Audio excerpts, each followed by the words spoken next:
Hello, DrupalCon. Good morning, good afternoon, good evening. My name is Audra Martin-Merrick. I'm the secretary on the Drupal Association Board of Directors, and I am super excited to be here. I believe that open source belongs in schools, so I am really pleased to introduce Stu Keroff, founder, Community School of Excellence, Asian Penguins, and Aspen Academy Penguin Corps, along with a group of stellar students to talk more about this. So I'm going to welcome first our Master of Ceremonies, Joel Morris. Welcome to the stage. Over to you, Joel. Good morning and welcome to Open Source Belongs in School. Let's put it there. In the next 45 minutes, you will hear our ideas of how we made our school better with open source software, and how you can too. Please join us in the Penguin Corps Pledge. What are we trying to do? Change the world. How do you change the world? Be crazy enough to think you can. Penguin Corps Agenda. Number 1, leader, me, calls meeting to order. Number 2, Stu Keroff, introduction and history. Number 3, Michael, activities and impact.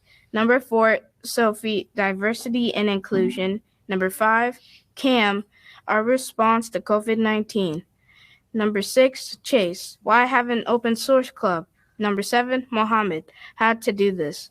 8, Q&A. Please save questions for the end. Use the chat box and put a Q in front of your question. Now please welcome Mr. Stu Keroff.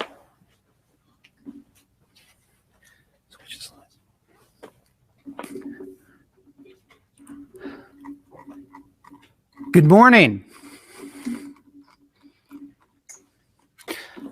Hello, I'm Stu Keroff. Thank you for coming this morning. Sometimes people find it strange to find out that I'm not a coder or a sysadmin by trade. I'm a social studies teacher, and it's time for a history lesson. Last September, I got a new-to-country student in my class. This girl was working on learning a new culture, including learning English.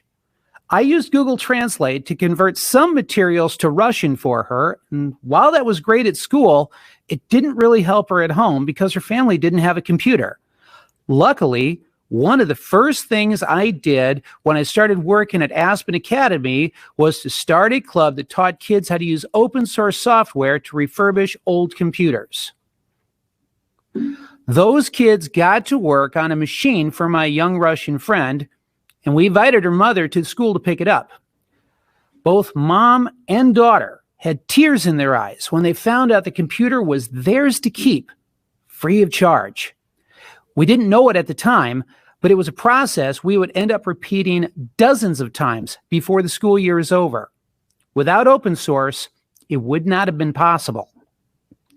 I'm a believer in the power of open source software to transform a school because I'm a witness to it each time I go to work. As you well know, most jobs today require some tech skills, so kids need to use tech at school to get them ready for their futures. Kids also need to have tech at home where it can help them and their families. But many families lack the means to get computers for their kids, and no school anywhere has unlimited money to meet these needs. These are pretty daunting problems. But what if I told you that there is a solution that is doable, scalable, and affordable? What if I told you the digital divide can be closed? What if I told you that students, instead of being recipients of the problem, can help drive the solution? And what if I told you that the answer can fit in the palm of your hand? This is a flash drive. It holds Linux, the operating system that fuels what we do. And as for those questions I just asked, all of those things are true, as some great students and I have been innovating with open source for 9 years here in Minnesota. It started at Community School of Excellence in St. Paul. It's also now taking place at Aspen Academy in Savage. Both of these schools have a Linux club. First, Community School of Excellence. It's a Hmong charter school, and its students are mostly Hmong and Karenni, with a high refugee population, high language needs, and high poverty. On the surface, that school is a lot like schools in many communities. You might not think it's a likely place for a technology revolution to happen, but a revolution is what we got. You see, CSE is home of the Asian Penguins, the school's computer club. The Asian Penguins were the first Linux club at a Minnesota school and the only one at a Hmong school anywhere in the world. And they were the start of a unique experiment. The ingredients of the experiment are pretty simple. Get open source software, get used computers, have kids do the work, and see what happens. The results of the experiment are in. This works. Having kids using open source software in school helps the kids, helps the school, and helps the community. How did it start? In 2011, Community School of Excellence launched a one-to-one laptop program, and we ran into a lot of programs that any school with a one-to-one program might have. Students breaking laptops, losing them, etc. To overcome the shortage in my classroom, I reached out to a great nonprofit called Free Geek Twin Cities, who gave me free desktop computers that ran Linux rather than Windows. They use Linux for their work because Linux is open source, free to get, free to use for any purpose, free to change, and free to give away. I was already a Linux user, so I thought that was pretty cool.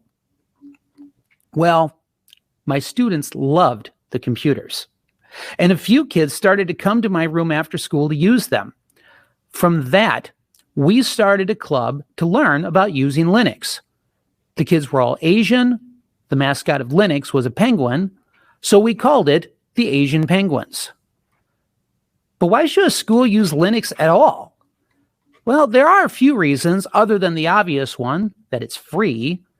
First, very few schools in the United States are using Linux. And I could follow that up and say elsewhere too. If you want to stand out, don't do what everyone else is doing. Now, schools are usually more comfortable in following rather than leading. But having an open source at our school gave our students a unique experience they wouldn't get anywhere else. Another reason for using open source at school is that it's used elsewhere. Set-top boxes, cell phones, self-driving cars, internet-connected crock-pots, the list goes on. If our kids are going into tech for a career, they will need to know something about open source. But the biggest reason is that using open source in school gave us an affordable way to have our students become technology leaders. Our kids became what I call partners in the process. The kids were learning how to install the OS, configure the apps, run software updates, and change computer parts. And the computers they were working on would be used by other kids. The kids who took part in the program could say, "This is something I did." In 2013, we began our biggest project, our school's digital divide. A lot of students didn't have computers in their homes. We took old computers, we made them run like new, and we gave them to families who needed them, free of charge. 2 years later, we needed to replace the laptops for our middle school. The school didn't have any money for it. The solution? Crowdfunding. The Asian Penguins started a campaign we called Operation Upgrade. We raised enough money and got enough donated computers to fill 2 laptop carts. And yes, the kids did all the software work. In 8 years, the Asian Penguins had over 250 kids come through the program, and we introduced hundreds more to Linux and open source software. In 2019, I changed schools and started working at Aspen Academy. Now, I had been telling people that any school could do this. So this was my opportunity to test that theory. When I started the Asian Penguins, we made things up as we went along because there was no template for us to follow. But at Aspen Academy, we did have a template. Mine. I knew what a Linux club could be because I'd done it.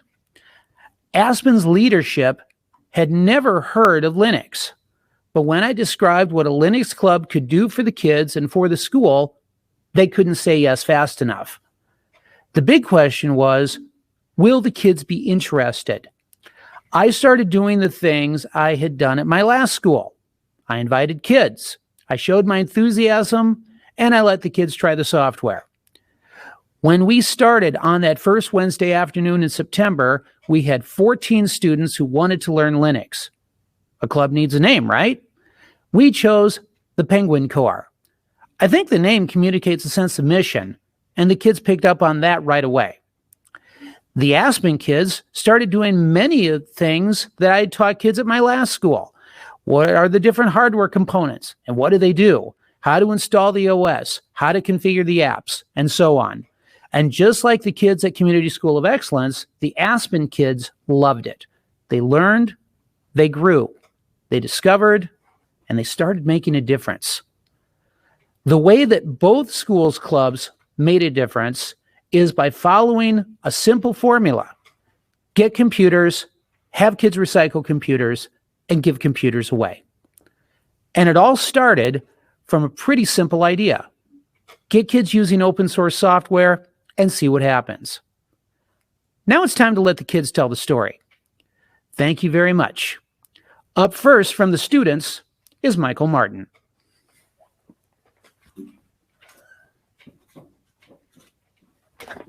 Hi, I am Michael Martin. As you heard Joel say, we are trying to change the world. Well, what happens when you try? Sometimes you succeed. Let me tell you about it.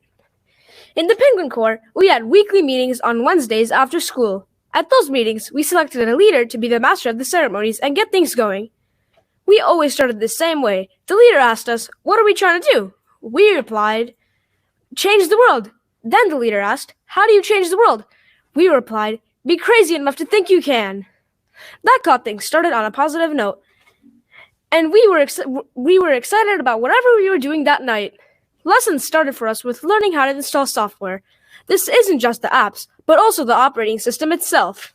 And doing it in Linux is very different from doing it in Windows. Most of these computers we worked on were about to be sent to the recycler, but with Linux, we revived them.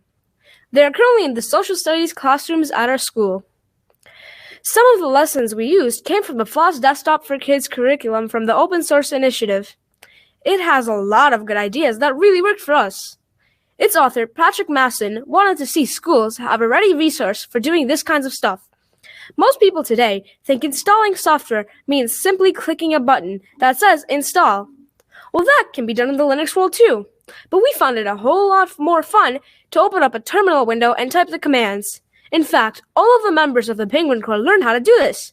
We never made it a requirement because everyone wanted to do it anyway. I enjoyed it too. Most of the Penguins were also in technology classes at school, where we learned about digital citizenship. When we came to club meetings, it was expected that we would operate under the same digital values we had been taught. In fact, we were expected to model it for other students. This included not hacking into other kids' machine accounts or using the machines for bad things. As I mentioned, we refurbished computers. We worked on old computers that either the school didn't want anymore or people gave to us. Some of these computers were given to families that didn't have a computer. Others were set up in classrooms that needed a few more. We've been able to provide full classroom sets of laptops for 2 middle school classrooms and pairs of desktop computers for 4 elementary classrooms. Lots of kids were helped that way. From there, we went to present at conferences just like this one, and started a YouTube channel. Feel free to subscribe to us. Perhaps a website is on the way. You know what they say about all work and no play, right? We end each season at the Penguin Corps by having a fun game night. We got to have fun installing and playing open source video games, and we ate a lot of snacks. What impact did we have? For starters, our social studies teachers didn't need to check out the computer carts because they had computers in their rooms. Again, those were computers nobody else wanted. From September until now, our Linux user base has grown from 0 to over 300 students. Us kids are learning tech skills that we won't learn anywhere else, at least not yet. And let's not forget that our students have a computer to use at home. Thank you for listening, or as we say in Russian, Благодарю за внимание. Coming up next is Sophie Svela.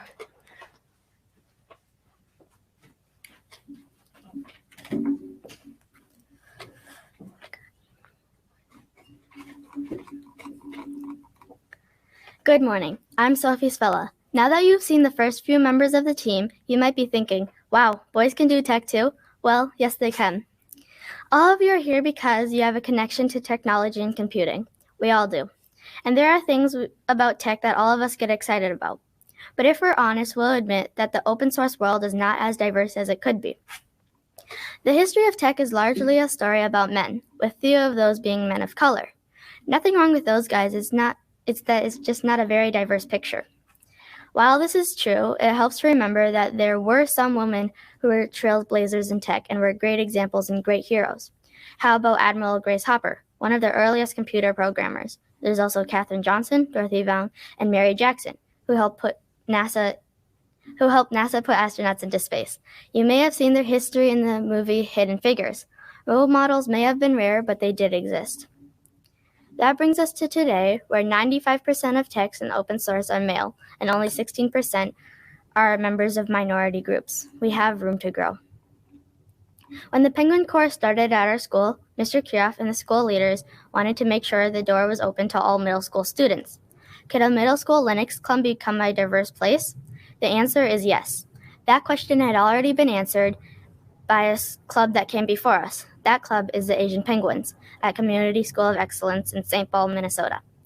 The Asian Penguins make a deliberate effort to attract students of diverse backgrounds, and both boys and girls. As a result, it is multicultural, and their team is 30 to 50% girls in any given year. The Penguin Corps is only in its first year, but we're heading in the right direction. By the end of the school year, we had a total of 24 members be a part of the team.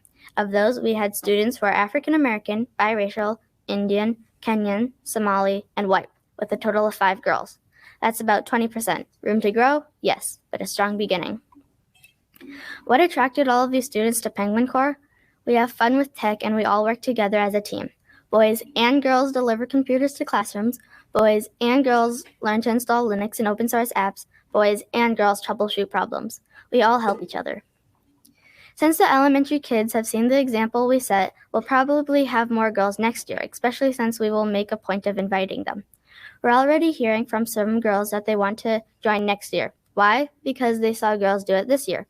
We are helped, of course, by the fact that with most mainstream Linux distros, the install process has gotten so easy even a boy can do it. If a kids club can be a diverse and welcoming place, why can't the rest of open source world? Let's all invite, welcome, recognize, respect, help, and have fun. Thank you very much. Now please welcome Cam Satrowski.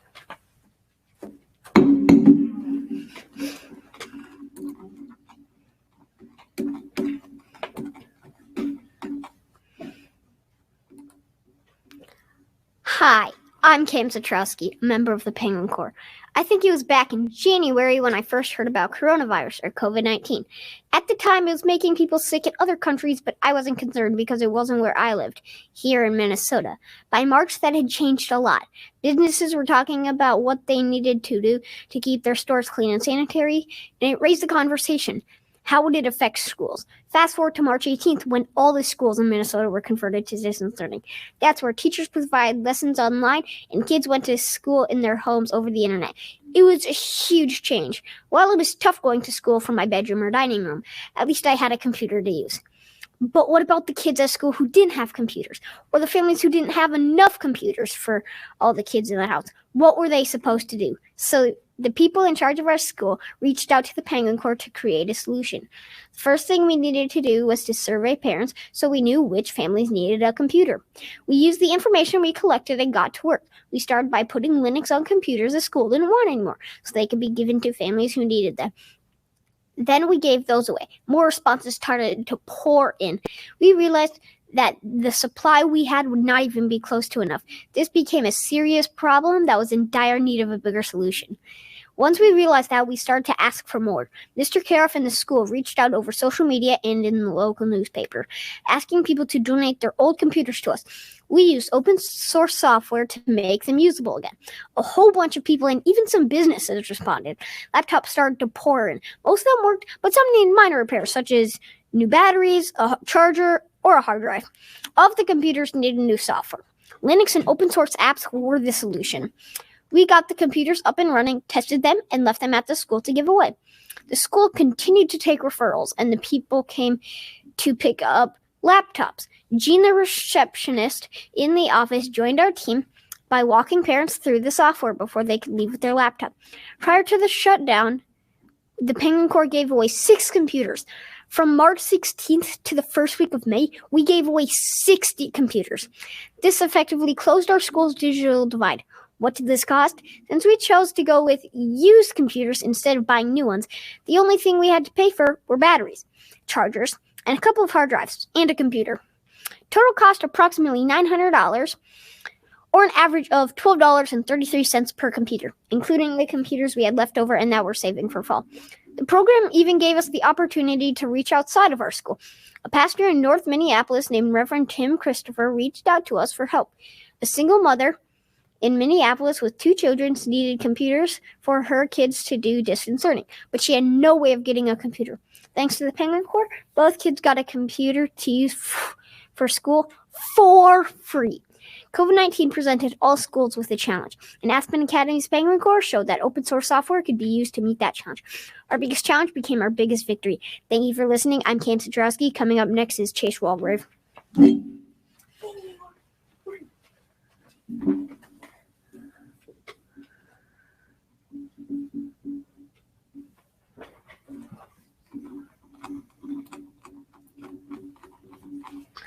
Hello, my name is Chase Walgrave, and I am glad you came.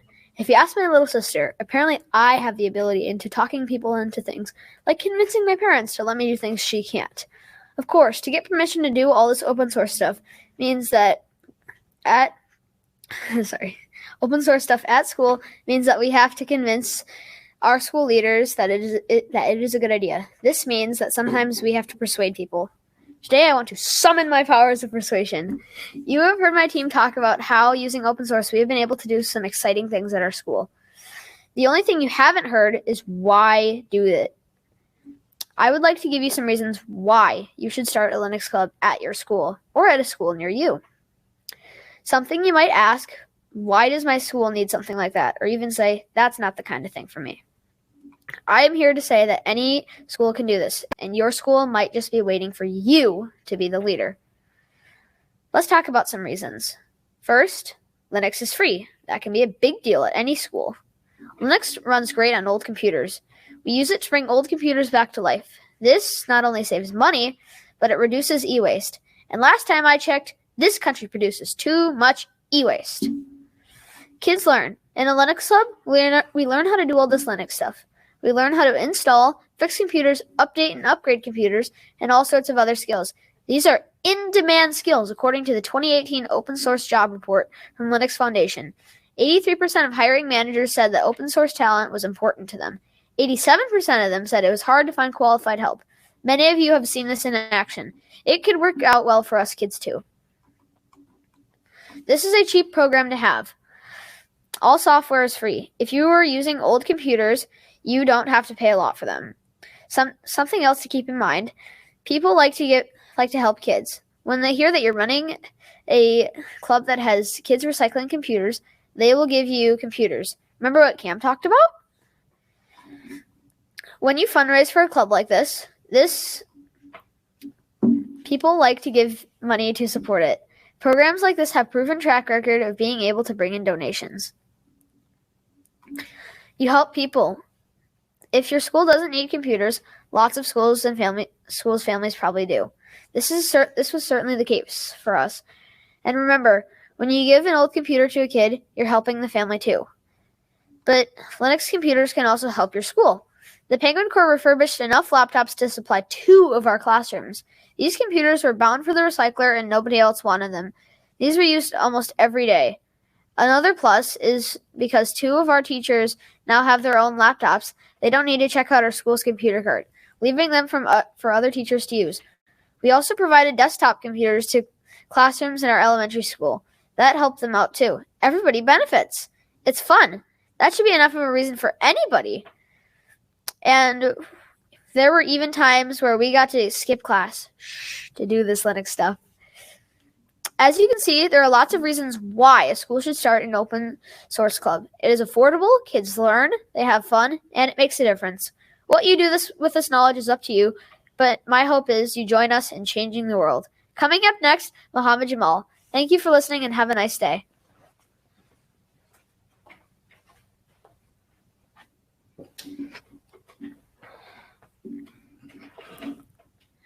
Hello, I'm Muhammad Jamal. Open source at our school is a new thing, but already it's attached a lot of attention from our school leaders and families, and even outside of our school.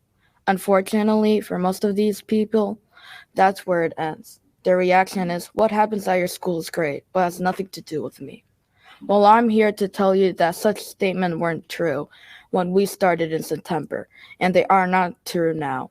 Aspen Academy did something special by starting a Linux club, but this is something that any school can do. This includes schools near you. Others are already starting to use Linux at school. The question is not, why does Aspen Academy use Linux? The question is, how can you get involved where you are?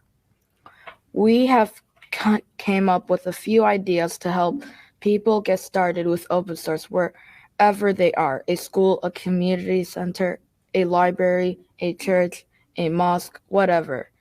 If Chase did his job at persuading you, here are some things you need to get started.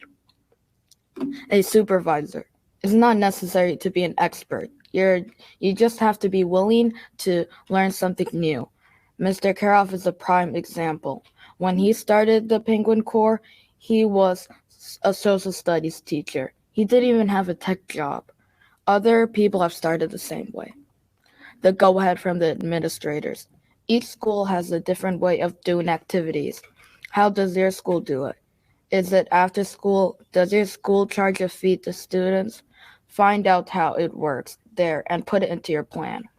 More likely than not, if that school has clubs, they're looking for more ideas for clubs and more adults to run them. Make yourself available. Computers. If you're going to have a kids' open source club, you'll need to have computers for kids to use. They don't have to be new ones. Software. Your computers will need an operating system and apps. If you're using Linux, then you're getting software for free. That helps. Kids using open source is the whole point of having a Linux club. Having the kids learning new stuff keeps it fun. Space and time. A club will need a place to meet and to keep its stuff, and the club activities will have to fit in the schedule. For both things, a good thing to keep in mind is to work with your administrators and be flexible. Now, how to start? Well, here's how. The first tip is to start small. Use Linux yourself. I bet lots of you already do. A resource you can use is the Linux Club Guide, written by our own Mr. Keroff. The guide gives a lot of helpful suggestions about how to get a Linux club started and makes it fun. It's available online at www.linuxclubguide.com. Recruit kids. Kids love tech and will be excited about doing something new with computers. We have seen it happen. Get computers. This is easier than you think. Remember, they don't have to be new ones. Many people and even some businesses will want to give you computers for your club. The school might have some they don't need anymore. There are plenty of places to get computers cheaply. States often sell computers they don't need anymore. And there are thrift stores, Free Geek, Tech Dump, and eBay. Linux clubs have gotten computers from all of these sources, and so can you. Do software and hardware lessons. Use stuff from a curriculum tips you see online, or simply make something up. There's nothing wrong with learning right alongside your kids. Remember, if you really screw up and the computer doesn't work anymore, just grab the install drive and start all over. With free software, you're free to do that as often as you want. Our biggest project became our school digital divide, and we closed it. Maybe that is what your local school needs. The formula is simple. Get computers, have kids recycle computers, and give computers away. It works. This isn't about just having fun. This is about making a difference. Do you want to make a difference? Do you want to change the world? Start being crazy enough to think you can. Thank you very much. And I say in Somali, well, I'll set the high.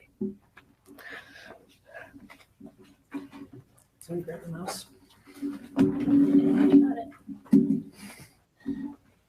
And now we're here for the Q&A. And guys, you guys can come back here too. Stu, that was wonderful. I want to thank you and all of your students for just the incredible presentation that you've just put on. I think you have taken the title of the best presentation that we've had here at DrupalCon. The chat on Twitter, in the Drupal Slack, and in the stage chat has just been overwhelming. It's really incredible. I have captured a few questions that came through the chat earlier in the day that I'll pass along to you shortly. And I want to continue to encourage anybody in the chat to add additional questions as well. I'll do my best to keep up since everybody is just so excited. I guess a lot of questions are coming in. So Tim's going to relay those to us, okay? First question. This question is from Muma Sinkala, who asks, how can we replicate what you did for a school in South Africa or Southern Africa? And would you be able or willing to connect and help folks figure out how to get that started? Again, the question was from a person in Southern Africa. How can they replicate our program where they are? Okay. The first thing I would want to suggest is start small. Try it out yourself. Get a hold of some used computers.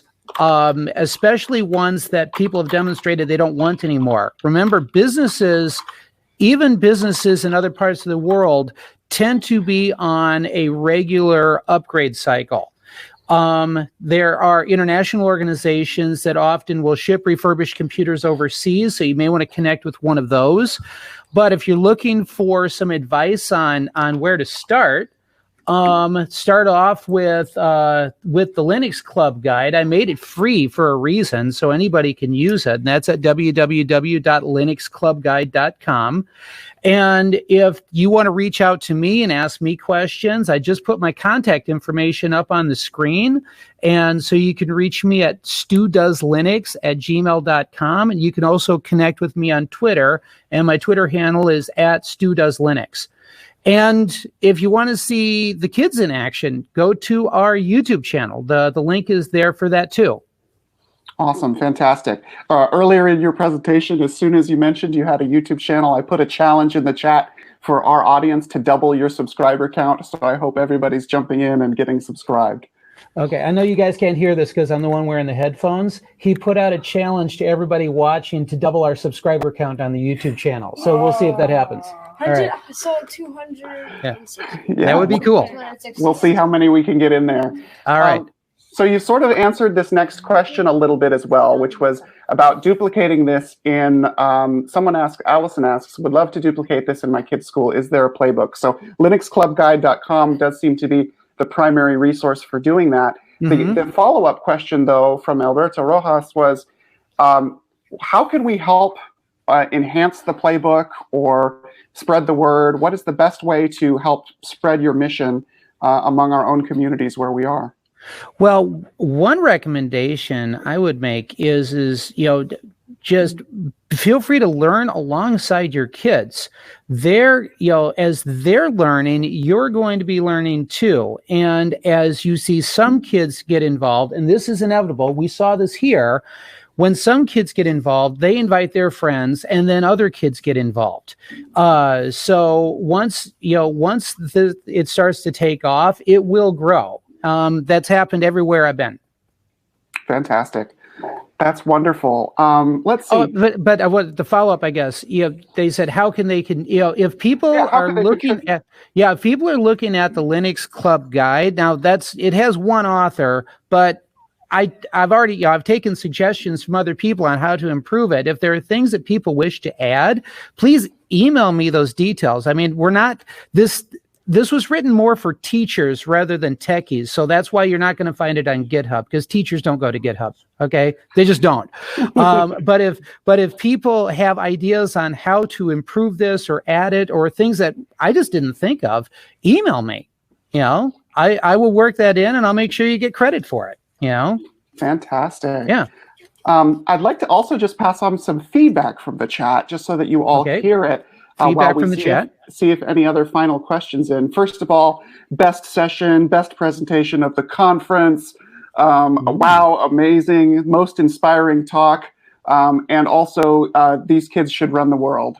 Okay, yeah, I want to relay some of that. Best session, this is the feedback they're getting. Best session at the conference. Wow, amazing. And then somebody said that you kids should be running the world. Yeah. I'm going to be the president. I vote for you. Yeah. I would vote for him in a heartbeat. Yeah. The other, let's see, the other little point of feedback, sorry, the chat scroll has been going so quickly.